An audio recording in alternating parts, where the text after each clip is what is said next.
अब देखिए क्वेश्चन ये है आपके सामने, next question, prove that sine inverse 8/17 plus sine inverse 3/5 is equal to tan inverse 77/36। इसको आपको प्रूफ करना है। अब यहां पर थर्ड स्टेज में, मतलब नेक्स्ट स्टेज में ट्रिग्नोमेट्री के इनवर्स ट्रिग्नोमेट्री के फार्मूलेज आते हैं। तो इनवर्स ट्रिग्नोमेट्री में फार्मूले बहुत हैं, जैसे कि ट्रिग्नोमेट्री में फार्मूले बहुत हैं, वैसे इनवर्स ट्रिग्नोमेट्री में भी फार्मूले बहुत हैं। और इनवर्स ट्रिग्नोमेट्री का हर एक फार्मूले ट्रिग्नोमेट्री के फार्मूले से इनवर्सली कोरिलेटेड है। ये आपको क्वेश्चन को सॉल्व करते समय ध्यान देना है। अब देखिए यहाँ पे sine inverse x plus sine inverse y, ये फार्मूला आपको दिख रहा है कि ये formula you can apply here, आप ये फार्मूला अप्लाई कर सकते हैं। और साइन से आंसर आपका साइन इनवर्स में ही आएगा, दोनों साइन इनवर्स हैं तो साइन इनवर्स में आंसर आएगा। फिर साइन इनवर्स को आपको टेन में बदलना पड़ेगा, तो साइन इनवर्स एक्स को टेन इनवर्स में बदलने के इनवर्स ट्रिग्नोमेट्री के फार्मूले को अप्लाई करेंगे आप। तो अब यहाँ देखिए sine inverse x plus sine inverse y equal to sine inverse x root of 1 minus y square plus y root of 1 minus x square, ये इसका फार्मूला है। अब इसमें देखिए ये फार्मूला हमने यहाँ अप्लाई कर दिया। एक्स की वैल्यू हमारे पास कितनी है 8/17 और वाई की वैल्यू कितनी है 3/5। और एक चीज़ आपको ये ध्यान रखना है कि ये जो साइन इनवर्स करके 8/17 दिया है या 3/5 दिया है, तो ये दोनों साइन के केस में -1 से 1 के बीच में होनी चाहिए ये वैल्यू, -1 से 1 के बीच में। तो ये है वैल्यू। अब ये हमने फार्मूले में अप्लाई कर दिया। आप कॉपी पेन का यूज़ करते हुए लिखते हुए चले जाइए। ये हमने अप्लाई कर दिया, इसको हमने सॉल्व किया। तो ये देखिए 3 3 जा 9/25, 9/25 का जब एलसीएम लेके सॉल्व करेंगे तो 25 यहाँ जाएगा, 25 माइनस 9/25 यानी 16/25। ये बेसिक कॉन्सेप्ट है कैलकुलेशन का, यहाँ पर भी आपने कैलकुलेट किया तो ये आ गया। स्क्वायर्स और ये सब आपको तैयार होना चाहिए, 17 का स्क्वायर क्या होगा, 8 का स्क्वायर, ये सब चीज़ें आपको तैयार होनी चाहिए। तो ये आ गया।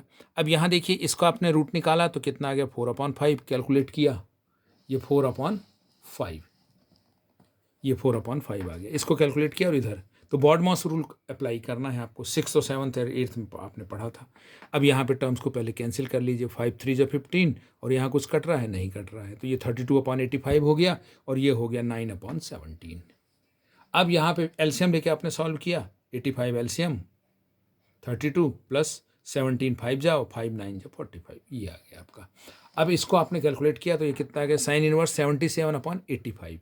साइन में यदि हमको आंसर चाहिए तो 77/85 आ रहा है, और यदि हमको 10 में आंसर चाहिए तो 10 में 77/36 आ रहा है, ये 10 इनवर्स है। अब ये भी हो सकता है साइन में भी आंसर पूछ सकता है आपका क्वेश्चन यहीं पर समाप्त हो जाए, इसी जगह पे भी समाप्त हो सकता है, ऑप्शन में दिया हो। अब साइन इनवर्स एक्स को टेन इनवर्स एक्स में बदलने के लिए देखिए sine inverse x equal to tan inverse x upon root of 1 minus x square होता है, x upon root of 1 minus x square. तो एक्स की वैल्यू कितनी है 77/85, तो x upon root of 1 minus x square यानी 77/85 का स्क्वायर। अब इसको आपको सॉल्व करना है, तो ये 77/85 है, ये कैलकुलेशन आपको करना पड़ेगा। तो आप इसको कैलकुलेट करेंगे तो ये आ जाएगा 85 का स्क्वायर हो गया कितना 7225 और 77 का स्क्वायर हो गया ये 5929 अपॉन ये एलसीएम, बॉडमॉस रूल, पहले स्क्वायर आपने सॉल्व किया फिर एलसीएम लिया और फिर सब कैलकुलेट कर दिया। अब ये बहुत जल्दी कैलकुलेशन है, देखिए यदि 2 डिजिट का कैलकुलेशन करना है तो या तो आप डायरेक्ट इंटू करिए, यहाँ पे देखिए 7 7 जा 49, 7 7 जा 49, 4 एलसीएम।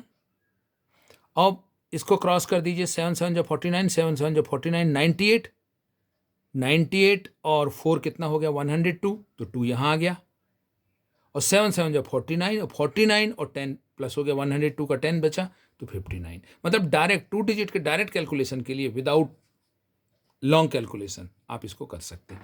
85 के स्क्वायर में 5 5 जा 25 और 8 7 जा 8 6 8 8 8 5 5 जा 25 और 8 और 8 से आप एक बढ़ा दीजिए 9, 8 9 जा 72, तो 7225 5 के लिए रूलिंग काम करती है। 5 5 जा 25 लिख दीजिए, 8 से एक बढ़ा दीजिए 9, 9 8 जा 72 ये। अब ये यहाँ पे आ गया, इसको कैलकुलेट, ये तो एज इट इज़ रहा, इसको सब्ट्रैक्ट किया आपने तो 36/85 आ गया, 85 कैंसिल हो गए तो आ गया tan इनवर्स 77/36। यही आपका आंसर चाहिए रहता है। तो ये कैलकुलेशन आपको बनना चाहिए। जितने भी मेरे वीडियोज़ हैं उसमें आप कॉपी पेन रख करके प्रैक्टिस करते हुए, लिखते हुए रिवाइज करिए।